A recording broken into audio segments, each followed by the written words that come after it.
have had a little bit of a down moment. We were still driving through the desert, which the deserts have been absolutely amazing and beautiful in their own rights. But maybe we had enough. But I think what we discovered, what was the real problem, is that maybe we were just a little hungry. We're feeling so much better today. We got here, we're in the Mojave Desert, getting ready to go into Joshua Tree National Park. We were going to do that yesterday, but we felt so rushed. I guess we could have gone in, but we were kind of tired. And like I said, what we discovered is it was probably mostly hunger. But we did finally find that grocery store, and now our empty fridge is packed. We are nearly giddy with all this food yesterday, so anyway, feeling good, feeling much more confident.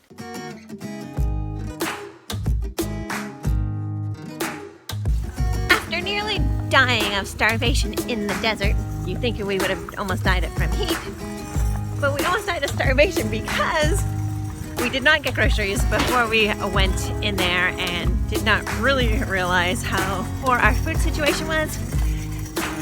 There's no Walmart within 100 miles. Or grocery stores, hundreds of miles. So We did find that one that had, what was it? A sandwich? What did it have in there? A little bag of chips for $5? Yep. So we could not do that.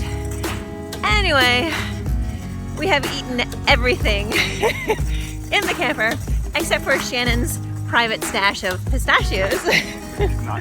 Not sharing.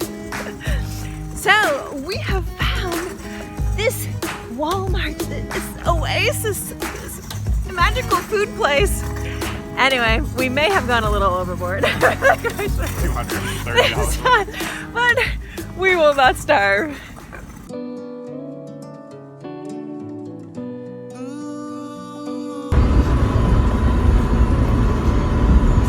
Desert life is not for us. Nope. We are in the Mojave Desert, inching our way to our campsite. Lakeside campsite. Yes, it is beside the lake.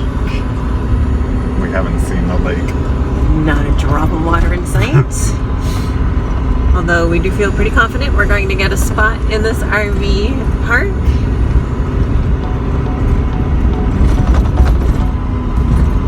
Three miles of this sand road.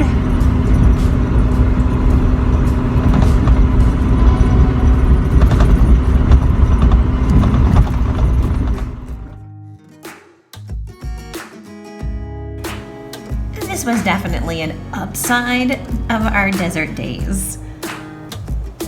I will not bore you with my waxing poetic over the RV site that we finally did find. It was lakeside, well, at least Pondside. It was beautiful. Let's just say I was totally inspired by this place to be out here smack dab in this sea of sand. It just seemed like they did everything right. They allowed artists to come in, use their artistic freedom and abilities to create a beautiful spot.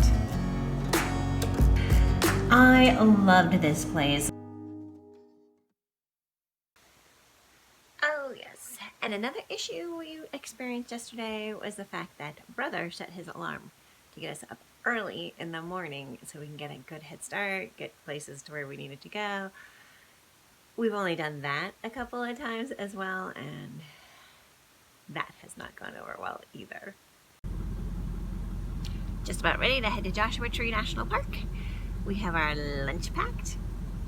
We're kind of done with the MREs, so we're gonna bring one of these just in case.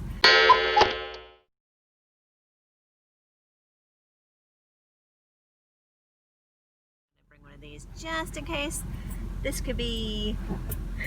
Get off the phone. This could be what keeps us alive today. I can't tell you what it is. We'll have to look up the ingredients later.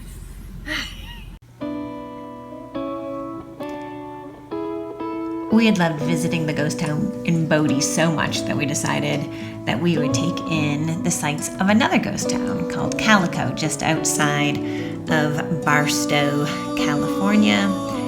This is another old silver mining town back in 1881.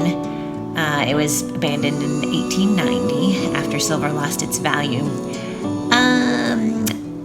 We did not spend a lot of time here. It's kind of funny because as I look through these pictures, I'm actually kind of impressed with how great it looked.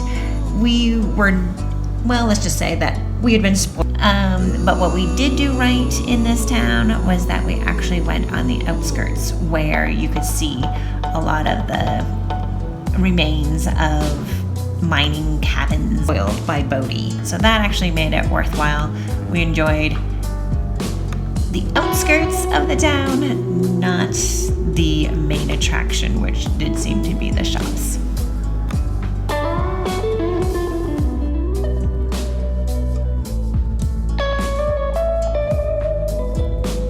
There were so many ups and downs to our desert days. We really wanted to end on a high note. What could possibly make our desert days end on a high note?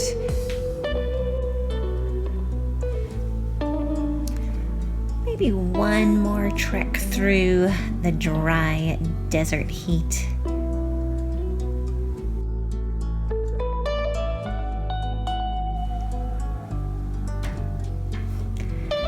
Perhaps a little death and murder would make this brother-sister team feel a bit better about their plight. We arrived at this trail looking for a story, and we sure found one.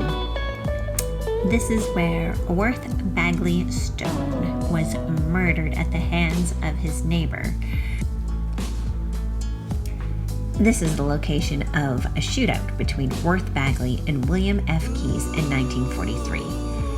The two were constantly arguing over land ownership and use. Their arguing culminated in a gunfight after Bagley ambushed Keyes. The gunfight ended with Bagley dead and Keyes convicted of manslaughter. Apparently, when he was released from prison, he made a monument to his treacherous deeds. This is what it reads. Here is where Worth Bagley bit the dust at the hand of W.F. Keyes, May 11, 1943. When you see the remains of a life, what they've left behind, it definitely makes me wonder about what we are doing. Is it worth it? What will we be remembered for? Will the shell be all that remains? What will we leave behind?